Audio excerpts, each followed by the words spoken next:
Hi, this is Marina from Darkstar Astrology, bringing you the 2022 horoscopes. But before we begin, during the video you will see some images of my Darkstar designs on Etsy, the new shop, and the theme really is esoterica, witchy type celestial designs. So I'll leave the links to the individual ones below, and also including this moon phase t-shirt as well.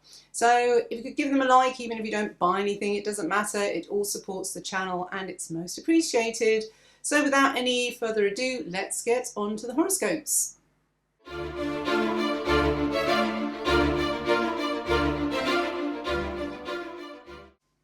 So Libra, your keywords for 2022 are lucky in love, fantastic partnerships, fairy tale romances, subduing the beast in the basement, harmonious business ventures, diet adjustments, fine-tuning health, all or nothing with fun, mother revelations, Saturn party pooper.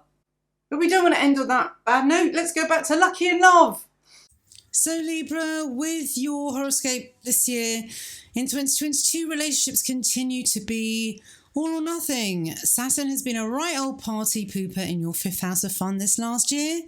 And Pluto has been in Capricorn since 2008 and will enter Aquarius and your fifth house in January 2024. But the Dark Lord won't be so much of a killjoy. Instead, he stands for a lot more intensity. So whichever way you cut the cookie, romances are never going to be light-hearted, while either Pluto or Saturn are in a house associated with either love or sex. But here's the good news. Lucky Jupiter moves into your marriage house in the second half of 2022, which will mitigate Saturn's damp dishcloth effect in your fun zone. You could get married and have children under these configurations, which, being the romantic Libra that you are, I'm sure you'll be glad to hear. So, Venus retrograde in Capricorn. Now, this is going to happen in your fourth house from December the 20th, 2021 to January 30th, 2022. But we have a very dark Cupid Venus retrograde where she slows down and switches direction while in the grips of that lecherous fiend, Pluto. It's also unusual because Venus will meet Mars twice. Now, the first conjunction occurs in your home zone, which isn't too tricky a placement.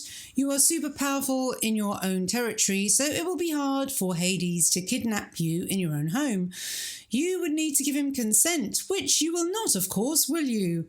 Now, we have Sun conjunct Venus on January the 8th, and that is going to be an excellent transit for setting up a home with the one you love, and it's also a fantastic period for redecorating your home.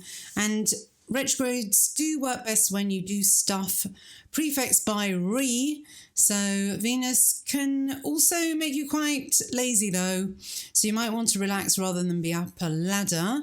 So if you can afford it, get someone else to do the legwork so that you can spend happy hours browsing through wallpaper samples and soft furnishings. Otherwise, simple efforts to brighten up a room with cushions and new curtains will suffice. The feeling of wanting to retreat into that sanctuary of your home will be strong at this time, so get hold of items that will support this. That means candles, incense and colours that please the eye and help you feel relaxed. That will be essential. And as always during a retrograde, there will be the tendency to have a few events that prompt you to ask yourself, is this domestic arrangement one that supports me? And do I feel at home in my home? There may well be the odd altercation with those who you live with then, even if it's an over-friendly stray cat. So during the first half of this period, from December 20th to January the 7th, Venus is in her prudent phase and will want to make peace with her roots. And during the second half, from January the 8th to the 30th, Lucifer Venus gets restless with the urge to furnish the living room with glitzy gold paisley wallpaper. Do get a second opinion. Then the seed moment, Venus conjunct Mars, that lovely romantic conjunction 2 days after Valentine's Day. Now, It's right under your nose this year, in the bosom of your home. Okay, it might just be your cat. Just joking. It might be, I don't know, maybe there's someone hiding in your cupboard. So what does this stellium seed moment mean, which is later on in March, from March the 2nd to the 6th, and this is this massive, I mean, it's just so, it's so juicy. It's Mars conjunct Pluto, Venus conjunct Pluto, and then Venus conjunct Mars. So that's at 1 degrees of Aquarius. So like I said earlier, fantastic for moving in with your partner. This combination is more likely to affect you if you have personal planets or your descendant around 27 Capricorn or the cardinal signs. And when Venus and Mars hit Pluto, you could buy a property together with your beloved. But Venus conjunct Mars in your 5th house is just superbly romantic. It's a fairy tale combination and a fantastic day for a wedding. So now, what's Saturn doing? Saturn in 2022 for you. Now, see, he is in the 5th house, like I said, and in that fun sector, it could make you pressurize your partner to settle down and make a commitment, or they could make the same demand of you. There is a very strong parent-child dynamic here as well, where you might just want to play the child in relationships and just have fun. However, whenever you do go out to play, Saturn's firm hand reins you away from frivolity. Such a waste of time.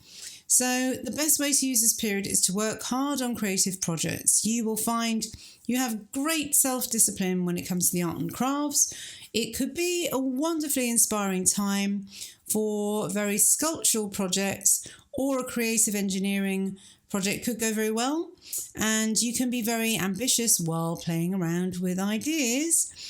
Now, also the Mars conjunct Saturn that happens on April the 5th, taking a job that involves working with children could be perfect with this very responsible position. And as you progress, you start to feel increasingly more mature and patient.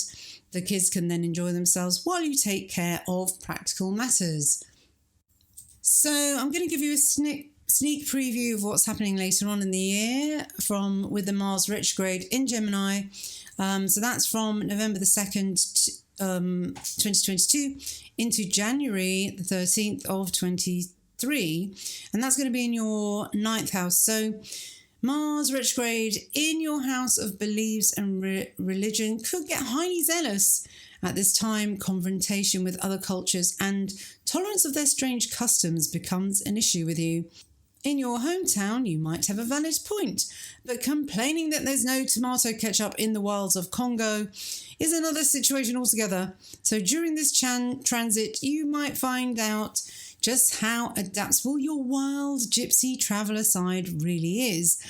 This transit gives you a fantastic opportunity to re-evaluate your beliefs and perhaps remove those elements mainly there through indoctrination as a child. Pushing yourself to travel to places out of your comfort zone is also a possibility at this time. So amazingly, you should find that you can live without the Wi-Fi or ketchup or whatever Western comfort you have grown accustomed to. And at the same time, expect some frustration to surface, as it will take time to adapt to the new mode of being. The same goes for you if you take up a new spiritual practice that involves discipline. Yoga or martial arts are attractive at this time, but putting up with sore muscles can be challenging too, as the body stretches into alien shapes. Mars retrograde should help you or make you quite brave and game to try anything, however.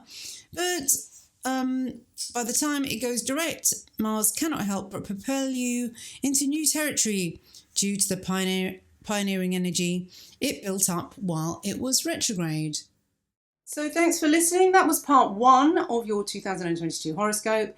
If you want to hear part 2, become a member at Darkstar Astrology, link below to the website, and you will get lots of added goodies as well. So thanks for supporting the channel. All the best. Bye-bye.